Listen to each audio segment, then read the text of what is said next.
everybody, welcome to week 3. We've got a few housekeeping things that I want to go through before we actually talk about information literacy, which is the topic for this week. So from our homepage, if you're in the other group and your page doesn't look exactly like this one, meaning you're missing this section over here, IT and I had a conversation, and on the other module, they just pulled all these out and haven't put them back. And in this section, as you can tell, they left them, but the links still don't work. So like I said, if you're in the other one and you're like, hey, I don't have that, you're right, you don't. But I'm hoping IT will get it fixed. But I'm kind of at their mercy right now because it's not something I have access to. So there's that. Okay, so across the top, if you'll click on content, give it a second to load. Okay, so we have our handy dandy table of contents. Go ahead and click on module 1. And in module 1, if you'll scroll down now, you'll be able to see a subsection called groups. This is what I had up on the screen when you guys came in that first day of class. And it just kind of tells you what table to sit at, so you kind of knew what group you were going to be in. Remember, this is your home group. Each time we meet in class, this is the group that you will start with. So when I see you in a couple of weeks at the end of September, this is the group that you will start with. Table A and Table B will be providing snack. In order to kind of make that balanced out, originally I said Table C was going to do October and Table D would do November, but I decided in order for number-wise that we're going to go ahead and combine Table C and Table D together. So if you're at Table C and Table D, you guys will actually be providing snack for October. And then in November, we'll kind of do more like a potluck kind of thing, but we're going to kind of do a celebration for Aubrey and for Cheryl. As I said in the first class, they will be completing the program in December. So I always think that is worth celebrating.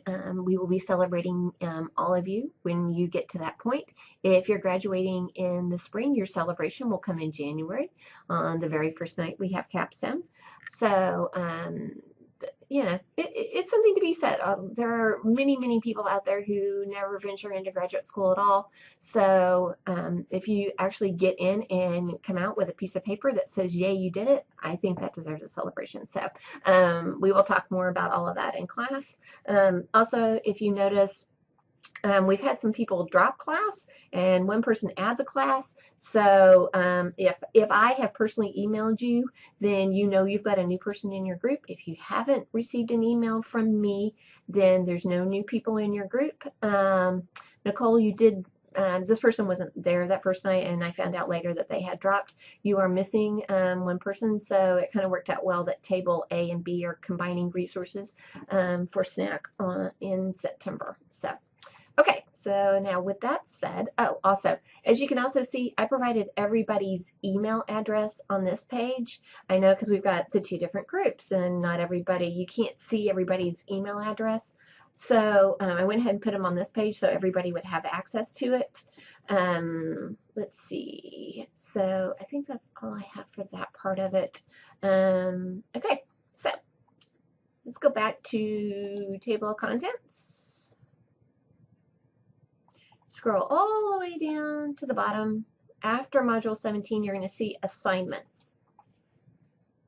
Okay, so these are the 3 assignments that you will actually be turning into Dropbox. They're much later in the semester, but I understand sometimes people like to get a move on and get these things done. So I do recommend that if you're going to get started before we talk about them in class, that you send me an email. Give me a heads up. I've got something going on. I know this is going to be due during that time. I need to get started now. That's fine, but I don't ever recommend in my class or Tara's class that you just jump into something without us having talked about it in class. If it's a fully online class, then Tara's already got that covered, so that's a different story. But in a hybrid class, I highly recommend that you at least give us a heads up in case there's something that maybe we plan to discuss in class that's not covered in the materials that you see in D2L. So just that simple reminder. Okay, so these are all of the assignments, like I said. That does not count. Okay, let's go back up here to Module 4. Module 4, which is next week, not this week, but like I said, I know there's some people who are going to have jumped ahead into this assignment, and that's fine. This is going into your discussion post. It's not going into Dropbox. It's going into your discussion posts. So the biggest difference you can tell between a discussion post is these like two little bubbles, like people actually having a conversation.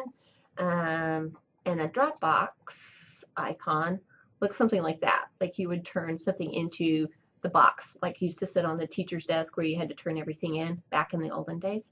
Yes, during the time when I was in school, like elementary, high school, and whatnot. Not so much in college, but definitely have been there. Okay, so here we go. All right, so this is module 4. This is next week's. So this is not, something, this is just for those who want to go ahead, or maybe some of those who have already thought about this assignment, okay? I want to emphasize, you are just observing.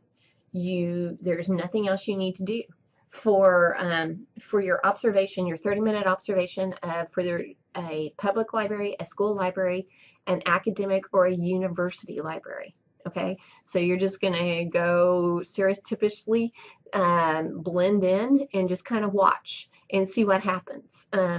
Keep note of kind of the questions that the librarian or the paraprofessional has to be sitting there.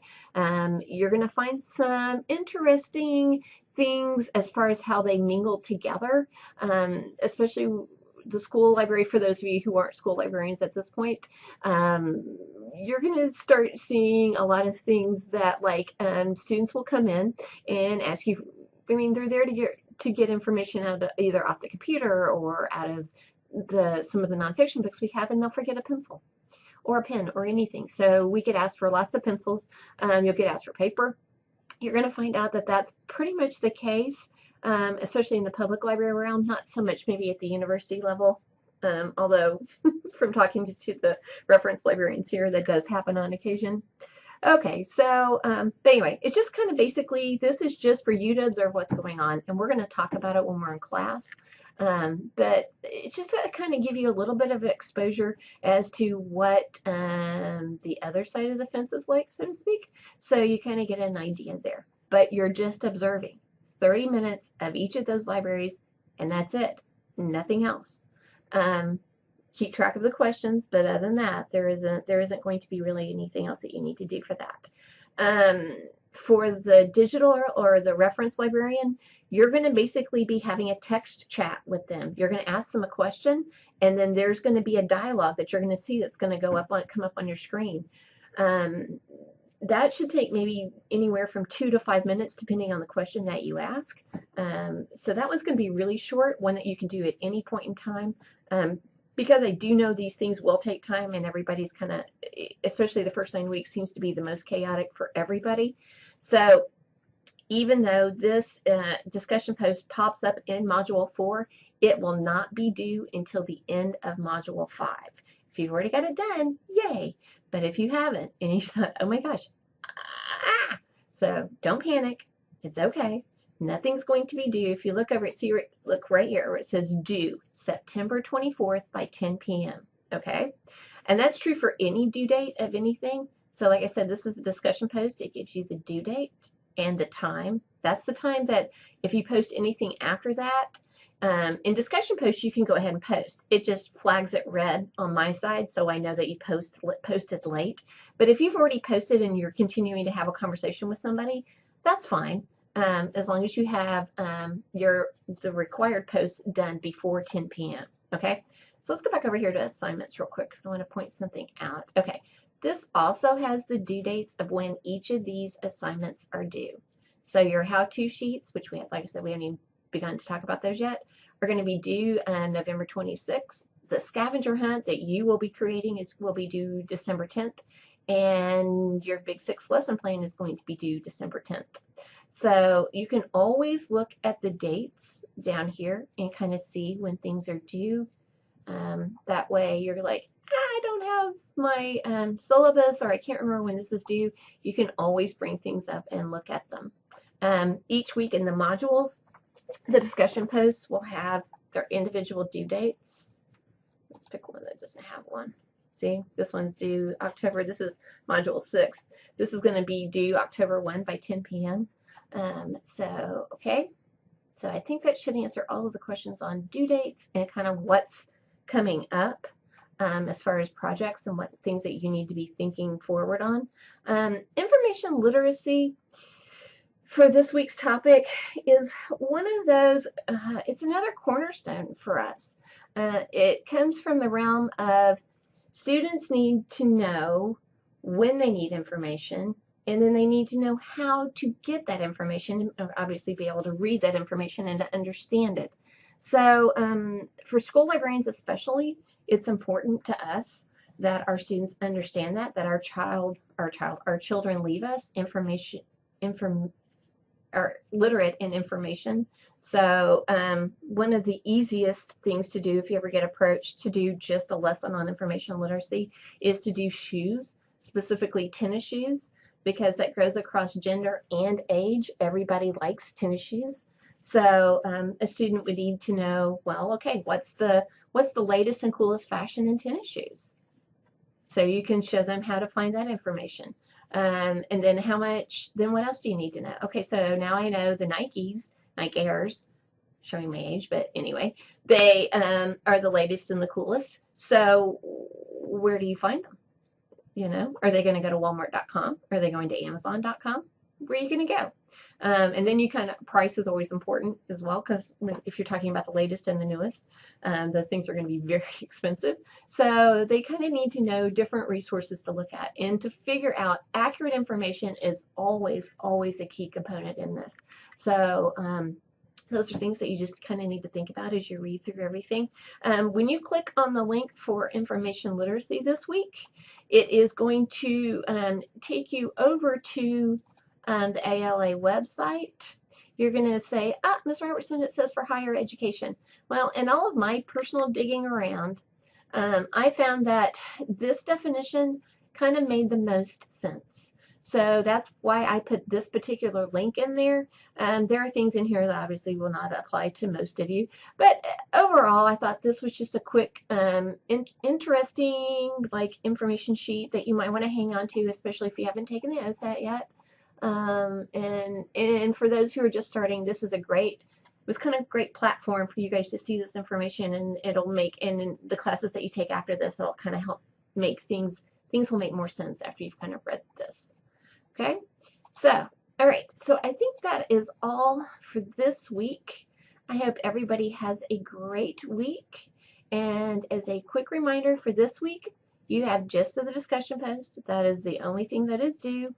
For new students who might still need some help with APA, I went ahead and provided an example for websites and journal articles. That's the one. Okay, so those are basically the two big things that you'll be citing as far as discussion posts go. So if you need help with that, that opportunity is there for you. And I hope everybody has a great week. If you have any questions, please let me know.